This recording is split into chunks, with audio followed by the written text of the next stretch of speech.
nabadda inaga ku noole iyadu inaguma noola waa amuurta ay ku saabsan tahay faaladeenna warku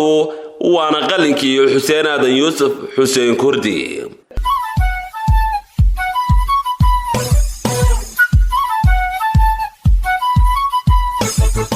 labiyo soddon sanadood oo ay Soomaaliland jirtay waxay ku soo canaamaashay nabadgelyada cagahaada ku taagan xilligaas oo Soomaaliland tabcada cadawga ay kaga soo gudubtay isku duubnay shacbiga Soomaaliland oo la soo dhaxgali kari waayay maanta Soomaaliland waxay ka gudbaysaa caqabado kala duwan iyadoo cadawgeedina isku soo bahaystay cadawga oo qaarkii fursad ka helay qaar ka mid ah xisbiyada qaranka oo uu soo dhaxmaray iyaga la fahantooda una adeegsanayo dalkooda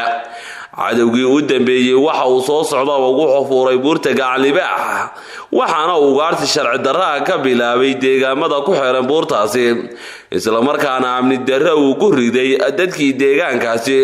sidoo kalena ay gacanta ku qaateen hub sharci darro oo ay ku laayeen askartii amniga sugaysay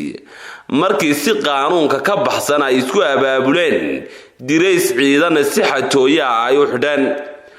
waxa bulshada reer Soomaaliland u cadaatay inay buurta fuuleen xubno kamid ah taageerayaasha xisbiga wadani kuwaas oo sifa sharci darro buurta u fuulay iyagoo aan wax ka maqan jirin oo ay xasilooni darro ka abaabuleen dhul nabad ah haddaba mar hadiiba taageerayaal xisbi qaran oo doonaya inuu talada dalkan u tartamo uu go'aansaday inuu buuraha saaro xubno kamid ah dadkii kaambeynka u ahaa waxaan shaki lahayn meeqaamka hooseeya ee xisbigaasi ku yeelan doono bulshada reer Soomaaliland dhexdeeda isagoo cagta saaray dhabaha guuldarrada